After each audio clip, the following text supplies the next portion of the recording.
Sebentar ya Mas, aku bersih-bersih dulu.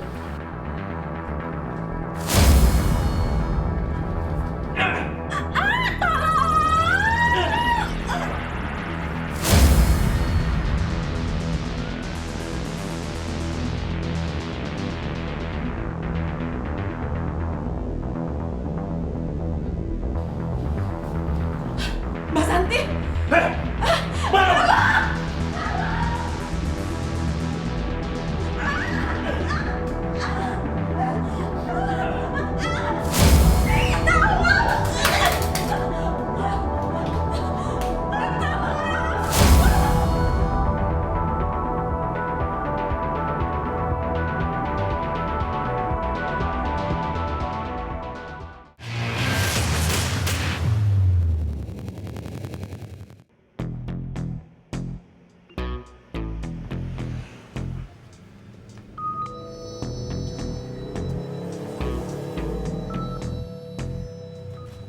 Wan, bangun. Udah, jangan minum terus. Tambah goyang nih. Udahlah berisik kamu tuh, nggak tahu masalah aku. Emang ada masalah apa sih? Aku tuh udah bisa ranjang sama istriku 2 bulan. Pusing. Ya kalau masalahnya kayak gitu, selesaikan di rumah. Jangan mabuk-mabuk kayak gini. Alah, di rumah juga percuma. Aku minta bercinta, istriku nggak mau. Pusing kepala aku. Inilah jalan pelarian Irwanto, mabuk-mabukan. Rupa-rupa persoalan mendera si lelaki 22 tahun. Sudah 2 bulan terakhir ia pisah ranjang dengan istrinya. Buntut dari mereka rajin cekcok. Irwanto juga pusing cari ongkos untuk persalinan istrinya yang kini hamil 8 bulan. Sebabnya Irwanto masih luntang-lantung pengangguran. Satu lagi, Irwanto diusir mertuanya dari rumah. Rumah tangga Irwanto sungguh ditubir jurang. Namun, pengajuan cerai ditolak pengadilan lantaran istrinya sedang hamil tua. Jadilah Irwanto mengadukan nasibnya kepada botol-botol minuman keras.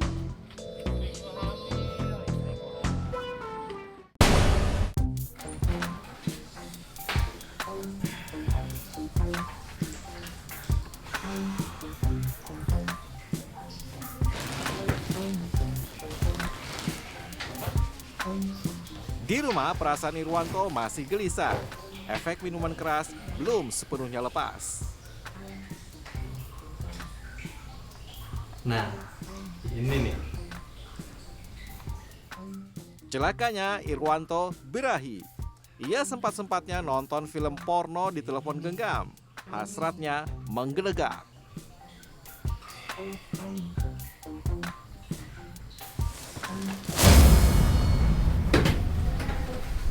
Dek. Apa sih Mas? Mas lagi kepingin. Pikiran Irwanto berkecamuk. Getir rasanya bisa ranjang dengan istri. Sebelumnya dengan dalih sedang hamil, istrinya juga menolak diajak bercinta. Jadi aku nggak bisa ngelayanin Mas.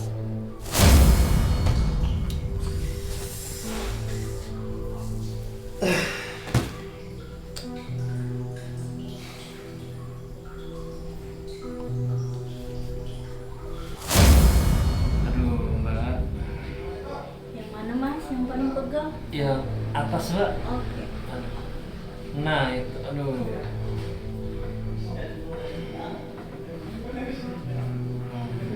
Gimana? Enak banget, Mbak. Ketika pikiran tak menentu, Irwanto membayangkan lagi sebuah tempat yang menawarkan jasa pijat. Bukan pijat biasa, tapi lebih dari itu. Pijat plus-plus alias esek-esek. Sebelumnya, 2 kali Irwan pernah bertandang ke sana.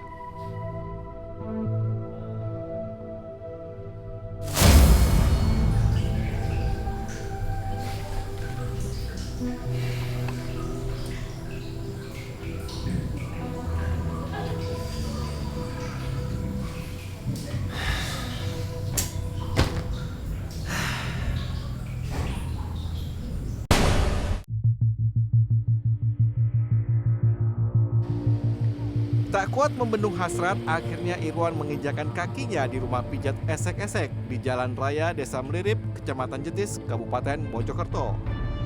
Soal uang, urusan belakangan.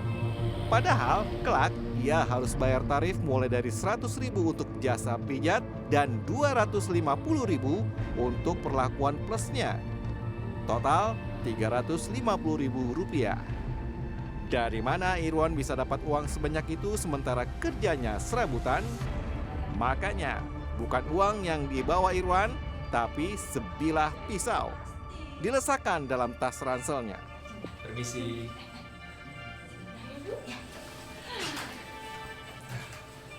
Pagi, Mas. Pagi, Mbak. Mau pijit kan? Iyalah, masa mau dulu? Selain Santi sang pemijat, Irwan berpapasan dengan perempuan lain yang dipanggil Ibu Tati. Ia pemilik kedai makanan tak jauh dari situ.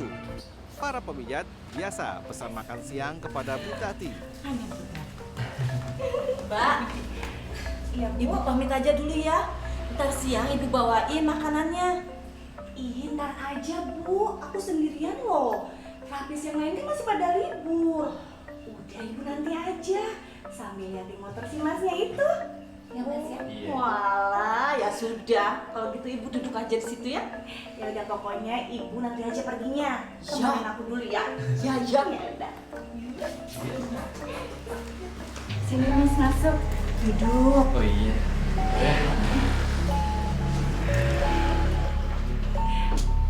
Udah pegel ya? Iya nih.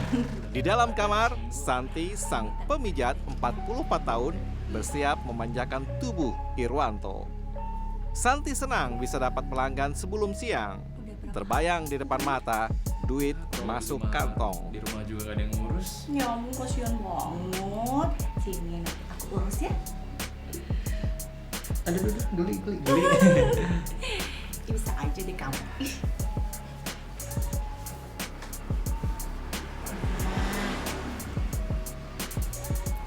Sebentar ya Mas, aku ambil hand body sama minyaknya. Oh iya.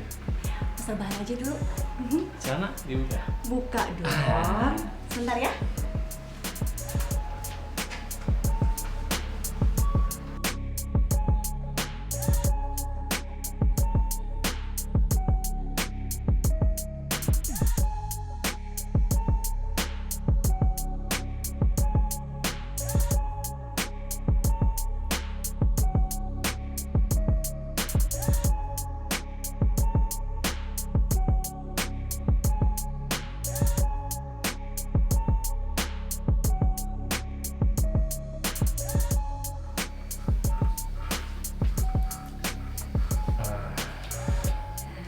Kakinya udah enak deh pokoknya. Orang tadi pada lurus-lurus.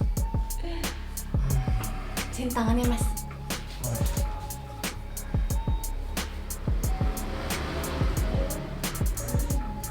Satu lagi Mas.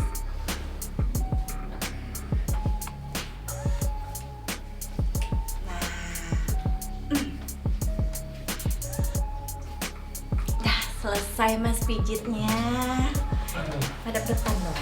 Udah ya?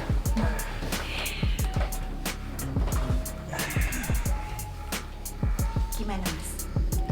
Mau servis lebih? Servis lebih. Biayanya berapa? Buat kamu juga harus deh. Oke deh. Mau. Nih yuk.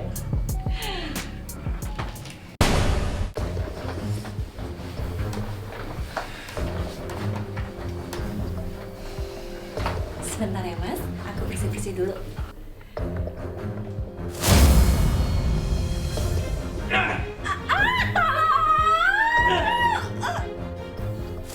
Ini yang terjadi ketika Irwanto tak sanggup membayar jasa pijat esek-esek. Keji, ia habisi Santi, si pemijat asal Nganjuk, Jawa Timur itu. Mas Santi! Tak cuma Santi, Ibu Tati, si pemasok makanan langganan para pemijat, turut jadi korban kekalapan Irwanto. Pisau Irwanto mengoyak pipi dan daun telinga Bu Tati.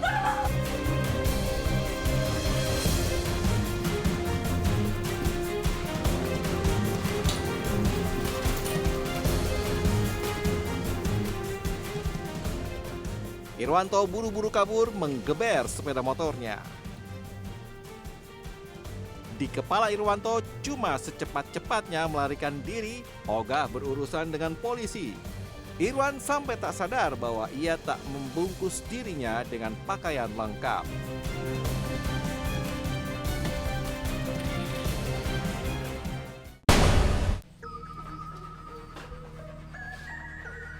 Jadi di ruang tamu ini Ibu dibaca? Iya Pak, setelah itu saya keluar minta pertolongan. Gak lama kemudian Pak. Sang pemijat yang malang, Santi, mati karena luka parah di batang lehernya. Polisi segera menyigi kasus ini. Pertanyaan awal, apakah antara korban dengan pelaku ada hubungan khusus? Benar begitu Bu? Ya bener loh Pak. Buat apa saya bohong? Gak ada untungnya. Iya. Baik Bu. Lapor Dan. Siap. Ini semua barang bukti yang saya kumpulkan. Baju kemeja abu-abu, celana panjang hitam, helm berwarna merah muda, dan sepatu berwarna biru dongker. Sepertinya ini milik pelaku Dan. Baik. Bawa ke kantor untuk bahan pemeriksaan. Di tempat kejadian perkara, polisi mendapat barang-barang milik terduga pelaku yang tertinggal. Jadi, petunjuk untuk polisi melacak jejaknya. Baliknya, kalau Ibu punya informasi mengenai pelaku, segera hubungi kami. Iya Pak, baik Pak.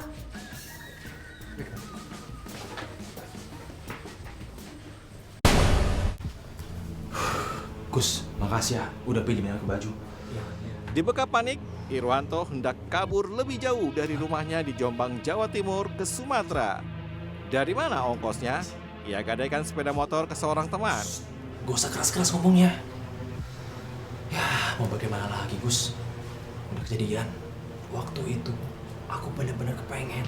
Tapi aku gak ada uang. Terus sekarang kamu mau kemana lagi? Ya mau kabur lah. Oh ya. Aku mau gadaikan motor aku.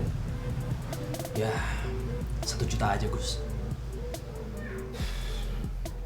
Terus kamu mau lari kemana? Aku mau ke Jakarta. Terus aku mau ke Palembang. Ada pamanku di sana. Sudah. Nih, kasih uang. Gus, makasih banyak ya. Makasih banyak. Ya, Pak. Ya udah, kalau gitu aku langsung pergi ya. Iya, makasih banyak ya. Hati-hati, Pak.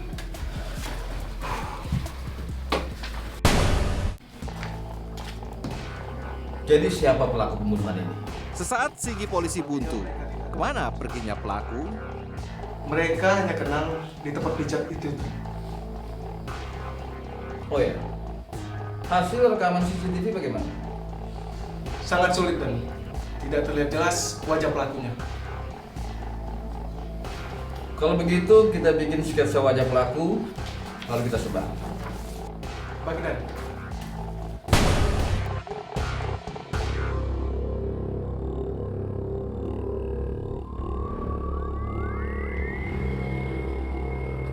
Polisi mainkan strategi perburuan pelaku. Sketsa wajah yang sekiranya mirip pelaku pembunuh Santi disebar.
juga sama ngeliat.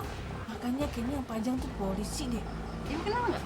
Nggak kenal, nggak tahu siapa. Kayaknya bukan warga kita. Kayaknya Bu.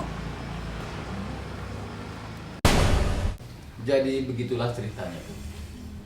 Oleh sebab itu kami berupaya terus-menerus mencari jejak Sumarno. Di antara barang bukti yang ada, sebilah pisau yang lantas mengantarkan polisi pada si pemiliknya. Dialah Ibunda Irwanto. Setelahnya, kian terang jalan penyelidikan menuju penyidikan. Selangkah lagi polisi bisa membekuk si pembunuh perempuan pemijat. Ya Allah, Baik kalau begitu. Berarti benar pisau ini biasa berada di sini. Berarti tidak menutup kemungkinan Irwanto membawa pisau ini untuk membunuh wanita pekerja panti pijat. Iya Pak. Maafin anak saya Pak. Iya Bu. Jika terbukti Irwanto sudah melanggar hukum. Saya juga ada pertanyaan untuk istrinya Irwanto. Apakah Mbak punya masalah dalam rumah tangga? Dan apakah Mbak mengetahui kelakuan suami Mbak? Saya tidak tahu persis Pak soal panti pijat. Tapi kalau soal hubungan saya dan Mas Irwanto, hubungan kami memang sedang renggang Pak. Dikarenakan saya sedang hamil 8 bulan. Dan kami juga sudah pisah ranjang selama 2 bulan Pak. Terima kasih atas informasinya. Oh ya Bu, untuk yang terakhir saya tanya, apakah Ibu mengetahui keberadaan Irwanto? Tolong bantu kami. Baik, sepertinya saya tahu di mana anak saya berada.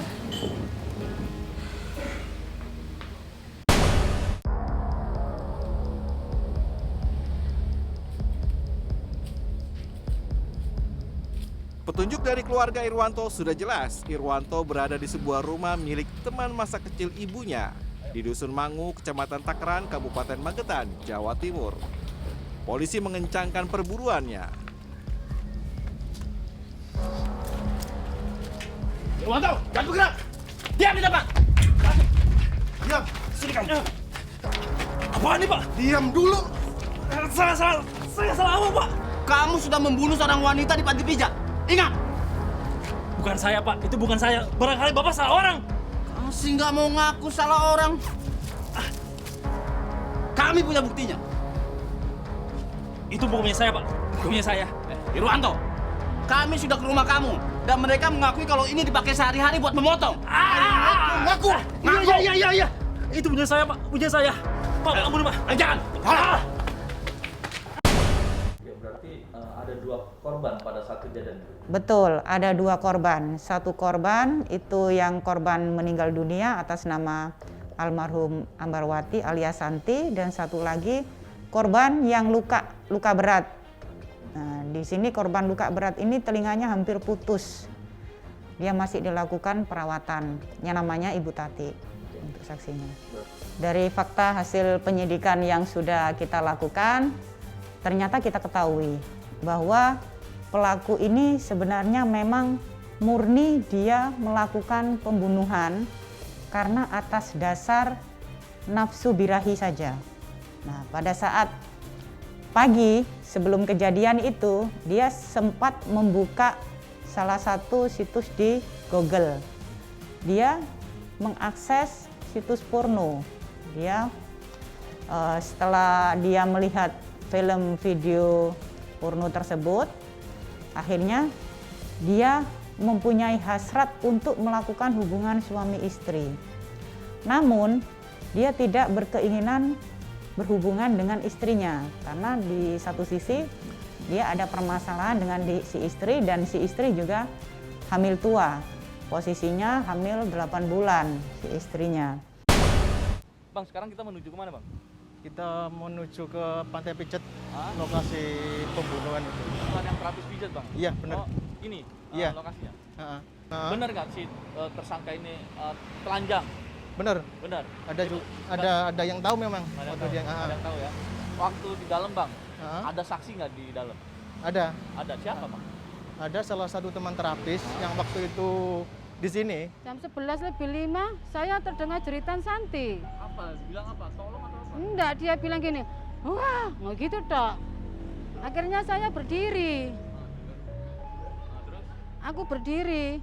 Habis berdiri, habis berdiri, ada anak itu telanjang keluar.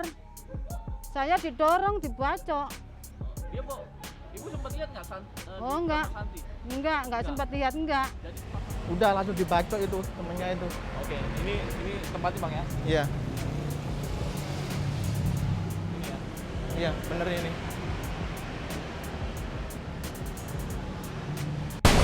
Itu pisau Mas ambil di mana? Di dekat kulkas. Kulkas. Biasa buat apa itu? Buat ibu masak, Masak. potong-potong daging. Nah, terus kenapa Mas ambil pisau? Kan Mas tujuannya mau ke panti pijit, ngapain bawa pisau? Ya karena saya nggak ada uang. Nggak ada uang. Buat apa itu pisau? Nggak ada uang terus buat apa? Ngancem? Memang niatan ngebunuh? Gue bunuh aja deh setelah main atau gimana? Ya dengan saya kondisi tidak begitu kan, pikiran saya kan morat-marit. Terus saya nggak ada uang, saya ambil pisau itu. Oke. Waktu saya diusir itu bulan 12 kemarin itu. Gitu. Sebelumnya pernah punya masalah apa sama ibu mertua atau sama ibu? Nggak pernah. Dulu katanya kan waktu ada corona kan, saya kan pertama dimasukkan kakak saya di pabrik terpal Ringenanom situ. Kan ada corona, kan agak macet kerjaannya. Mertua bilang ya nggak apa-apa, ditunggu aja. Habis itu apa? Agak lama dia saya sawang apa? Ya saya lihat kayak gimana gitu, terus langsung saya sambi jualan sampel. Habis itu malam pulang, saya tiba-tiba ada omongan kayak gitu, lalu saya diusir. Kita mengenakan pasal 340 KUHP dan pasal 351 ayat 2 KUHP. Barang siapa dengan sengaja direncanakan terlebih dahulu mengakibatkan hilangnya nyawa seseorang, maka dia diancam dengan pidana hukuman mati atau seumur hidup atau hukuman 20 tahun penjara. Dan perbuatan ini mengakibatkan luka-luka berat yang diakibatkan oleh korban tadi yang luka ya terhadap Ibu Tati, kita terapkan pasal 351 ayat 2 KUHP. Diam di Pak. Diam, Sini kamu. Apaan nih Pak? diam dulu. Saya salah apa Pak? Kamu nggak tahu salah kamu apa? Iya, saya salah apa Pak? Kamu sudah membunuh seorang wanita di panti pijat. Ingat, bukan saya Pak, bukan saya orangnya. Barangkali Bapak salah orang.